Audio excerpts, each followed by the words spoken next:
स्वागत है दोस्तों आपके अपने YouTube channel the virtual classes में। भारतीय संविधान के 1000 अति महत्वपूर्ण बहुविकल्पीय प्रश्नों की व्याख्यात्मक श्रृंखला के क्रम में आज तीसरा वीडियो, जिसमें आपके 20 क्वेश्चन होंगे 41 से लेकर 60 तक। इससे पहले ये 2 वीडियो और अपलोड कर दिए हैं जिसमें 40 क्वेश्चन पूछे जा चुके हैं। अगर आप उन्हें देखना चाहते हैं उनका जो लिंक है मैं डिस्क्रिप्शन बॉक्स में दे दूँगा। आज चलिए स्टार्ट करते हैं तीसरा वीडियो। और रूल तो आपको मालूम है, 5 सेकंड होंगे आपके पास। उस 5 सेकंड में आप अपना आंसर दे सकते हैं। उसके बाद सही आंसर बताया जाएगा, तब उसका आंसर आप चेक कर सकते हैं और मार्क कर सकते हैं। ठीक है, चलिए स्टार्ट करते हैं।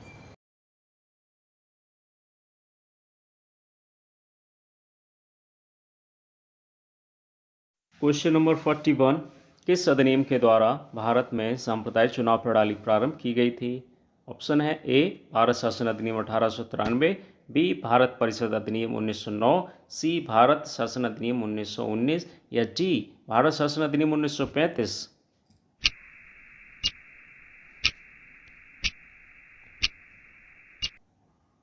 जी हाँ, सही आंसर है बी भारत परिषद अधिनियम 1909।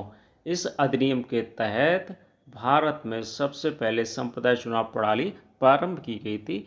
इस अधिनियम को पार्लियामेंट सुधार अधिनियम के नाम से भी जाना जाता है।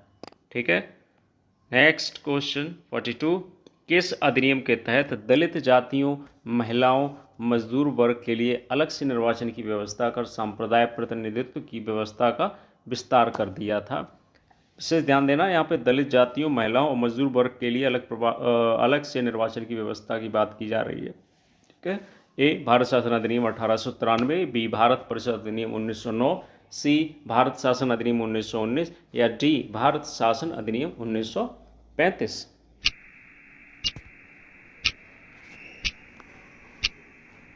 यह सही आंसर है डी भारत शासन अधिनियम 1935।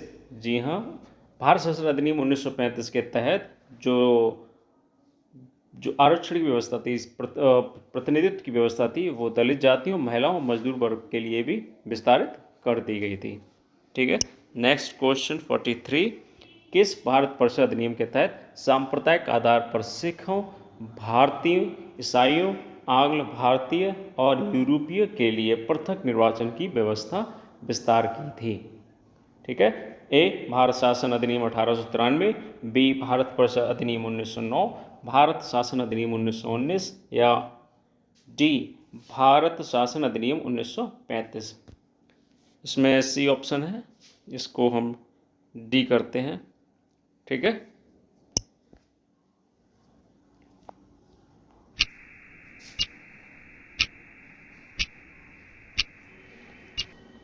जी हाँ, सही आंसर है यहाँ पर सी भारत शासन अधिनियम 1919।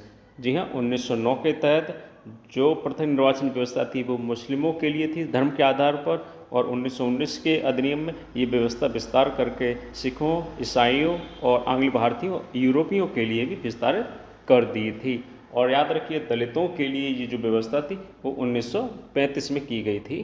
ठीक है, नेक्स्ट क्वेश्चन 44, सांप्रदायिक पंचाट, जिसे कम्युनल अवार्ड भी कहते हैं, सांप्रदायिक पंचाट की घोषणा कब की थी?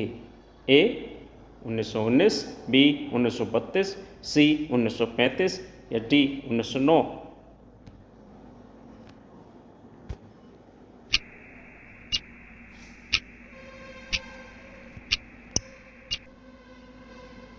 सही आंसर है बी 1935, सॉरी 1932।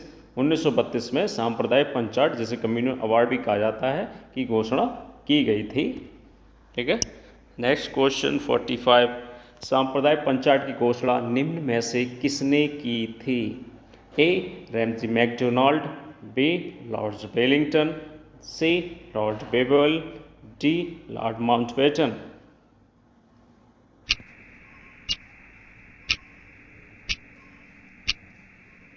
सही आंसर है ए रैमजे मैकडोनाल्ड। जी हाँ, सन 1932 में सांप्रदायिक पंचायत की घोषणा की थी ब्रिटिश प्रधानमंत्री रैमजे मैकडोनाल्ड द्वारा। ठीक है, नेक्स्ट क्वेश्चन 46, निम्न में से कौन सा अधिनियम मॉन्टेग्यू चेम्सफोर्ड सुधार अधिनियम से जाना जाता है? ए भारत शासन अधिनियम 1893, बी भारत परिषद अधिनियम 1909, सी भारत शासन अधिनियम 1919 या डी भारत शासन अधिनियम 1935। माउंटेन्यू चेम्सफोर्ड सुधार के नाम से जाना जाता है। सही आंसर है सी भारत शासन अधिनियम 1919। जी हाँ, माउंटेन्यू चेम्सफोर्ड सुधार के नाम से जो जाना जाता है वो अधिनियम था 1919 वाला, जिसे माउंटेन्यू चेम्सफोर्ड सुधार के अधिनियम के नाम से भी जानते हैं। माउंटेन्यू जो थे उसमें भारत सचिव हुआ करते थे, चेम्सफोर्ड थे वो भारत के वायसराय थे। ठीक है, नेक्स्ट क्वेश्चन 47, निम्न में से कौन सा अधिनियम मार्ले मिंटो सुधार के नाम से जाना जाता है?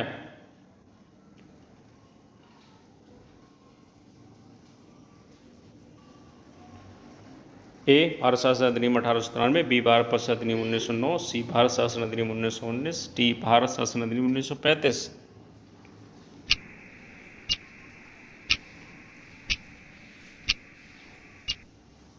जी हाँ, सही आंसर है इसका बी भारत परिषद अधिनियम 1909। इस भारत परिषद अधिनियम को मार्ले मिंटो सुधार के नाम से जाना जाता है। मार्ले 1909 में भारत सचिव हुआ करते थे और मिंटो भारत के वायसराय होते थे। जो मार्ले मिंटो सुधार था इसी को भारत परिषद अधिनियम भी कहते हैं 1909 का। ठीक है, क्वेश्चन नंबर 48, किस अधिनियम के तहत प्रांतीय विषय को दो भाग हस्तांतरित और आरक्षित विषय में विभक्त कर दिया था? ए भारत शासन अधिनियम 1893, बी भारत परिषद अधिनियम 1909, सी भारत शासन अधिनियम 1919 या डी भारत शासन अधिनियम 1935।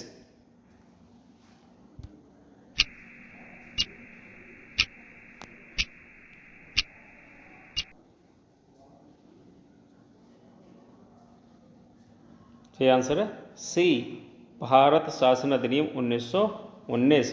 जी हाँ, इसे माउंटेन्यू चेम्सफोर्ड सुधार के नाम से भी जाना जाता था। इस अधिनियम के तहत प्रांतीय जो विषय थे उसमें द्वैध व्यवस्था लागू की गई थी, जिसमें उनके जो कानून बनाने के विषय थे उसको दो भाग में बांट दिया था। एक हस्तांतरित कहा गया और एक आरक्षित विषय कहा गया। ठीक है, क्वेश्चन नंबर 49, कोलकाता उच्चतम न्यायालय के प्रथम मुख्य न्यायाधीश निम्न में से किसे नियुक्त किया गया था?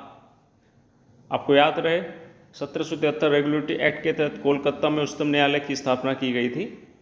तो उसी संदर्भ में बात हो रही है कि प्रथम मुख्य न्यायाधीश कौन नियुक्त किए गए थे कोलकाता में? ए एलिजा एम्फे, बी चैम्बर्स, सी लेमेस्टर, डी हाइट।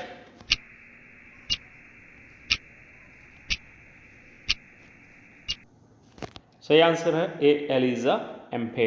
जी हाँ, एलिजा एम्फे जो थे वो मुख्य न्यायाधीश नियुक्त किए गए थे। चैम्बर्स, लेमेस्टर, हाइट ये अन्य न्यायाधीश की गिनती में आते थे, लेकिन एलिजा एम्फे जो थे वो मुख्य न्यायाधीश थे और बाकी ये तीन जो हैं वो ये भी न्यायाधीश थे, अन्य न्यायाधीश में इनकी गिनती होती है।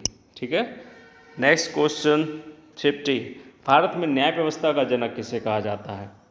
A Lord Cornwallis, B Lord Dalhousie, C Warren Hastings या डी लॉर्ड माउंटबेटन।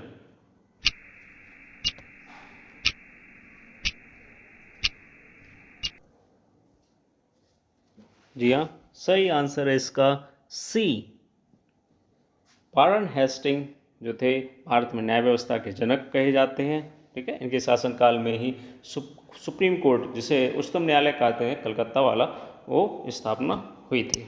ठीक है, नेक्स्ट क्वेश्चन 51, निम्न में से किस अधिनियम के तहत वायसराय को अध्यादेश जारी करने की शक्ति दी गई थी? ए भारत शासन अधिनियम 1858, बी भारत परिषद अधिनियम 1861, सी भारत शासन अधिनियम 1919 या डी भारत शासन अधिनियम 1935। वायसराय को अध्यादेश जारी करने की शक्ति।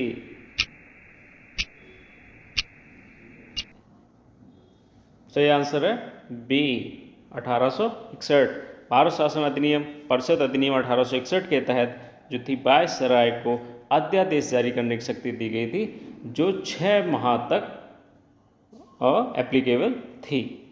ठीक है, नेक्स्ट क्वेश्चन 52, भारतीय बजट व्यवस्था का जनक किसे कहा जाता है? A James Wilson, B James Carter, C Lord Dalhousie या डी लॉर्ड कॉर्नवालिस?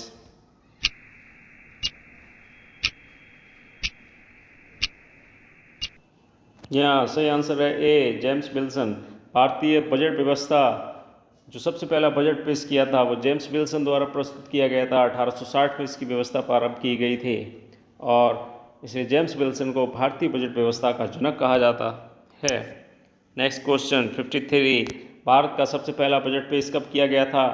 1858, 1919, 1909 या 1860?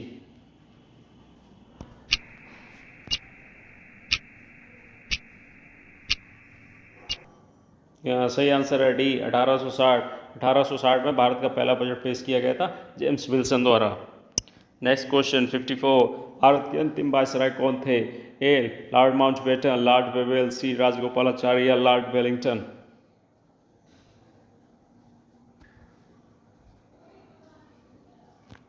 यहाँ सही आंसर है A Lord Mountbatten. Lord Mountbatten जो थे भारत के अंतिम वायसराय थे। ठीक है। नेक्स्ट क्वेश्चन, स्वतंत्र भारत के प्रथम गवर्नर जनरल कौन थे?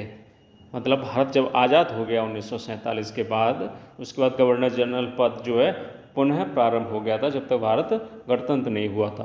तो स्वतंत्र भारत के दरमियान जो भारत के प्रथम गवर्नर जनरल जो थे वो कौन थे?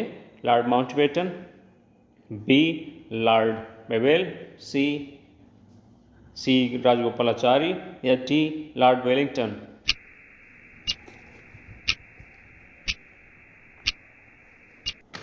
जी हाँ, सही आंसर है इसका ए लॉर्ड माउंटबेटन। ठीक है। जब भारत स्वतंत्र नहीं हुआ था उस समय अंतिम वायसराय थे लॉर्ड माउंटबेटन, और जब भारत स्वतंत्र हो गया तो इनको भारत के प्रथम गवर्नर जनरल बना दिए थे स्वतंत्रता के बाद वाले। स्वतंत्र भारत के प्रथम गवर्नर जनरल इस प्रकार लॉर्ड माउंटबेटन होते हैं। ठीक है। नेक्स्ट क्वेश्चन 56, स्वतंत्र भारत के प्रथम भारतीय गवर्नर जनरल। ठीक है, स्वतंत्र भारत की बात हो रही है लेकिन यहाँ पर भारतीय शब्द जुड़ गया है, वो आपको बताना है। A Lord Mountbatten, B Lord Wavell, C Rajagopalachari, D Lord Wellington?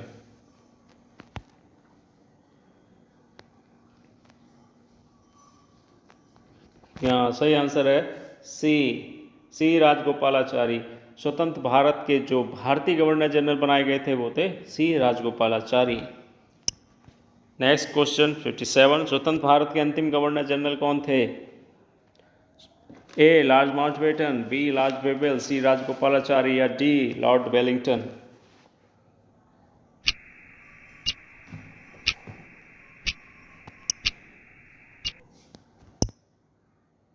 सही आंसर है और सी राजगोपालाचारी। ठीक है। नेक्स्ट क्वेश्चन, भारत की संविधान सभा का गठन किस मिशन के तहत हुआ? काफ़ी सारे अधिनियम होने के बाद अब हम अपने संविधान की ओर जा रहे हैं जो 1950 में तैयार हुआ था। तो आपको ये बताना है भारत की संविधान सभा का गठन जो हुआ था वो किस मिशन के तहत हुआ था? ए कैबिनेट मिशन योजना थी, बी बेबल योजना थी, सी क्रिप्स मिशन योजना या डी माउंटबेटन योजना?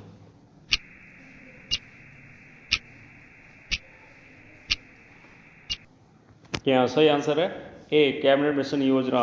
कैबिनेट मिशन योजना के तहत भारत की जो संविधान सभा थी उसका गठन किया गया था, जिस संविधान सभा ने भारत के संविधान को निर्माण करने में अहम भूमिका निभाई थी। ठीक है। Next question 59, cabinet mission Bharat कब आया था? मार्च 1946, अप्रैल 1947, मई 1946 या डी जून 1947? जिस मिशन के तहत भारत में संविधान सभा का गठन हुआ था वो भारत कब आया ये आपको बताना है।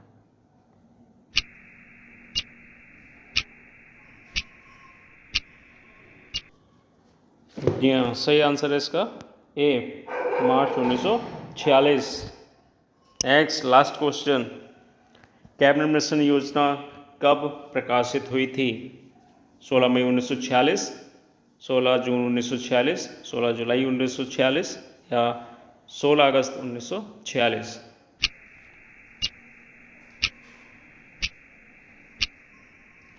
सही आंसर है ए 16 मई 1946 को कैबिनेट मिशन योजना प्रकाशित कर दी गई थी। ठीक है, ओके, थैंक यू। ये श्रृंखला आपको पसंद आ रही हो तो चैनल को सब्सक्राइब करें, लाइक करें और बेल आइकन ज़रूर दबाएं, जिससे इसका चौथा वीडियो जब आए जो आपको तुरंत पता चल जाए। ठीक है, मिलते हैं नेक्स्ट वीडियो में, तब तक के लिए नमस्कार, जय हिंद।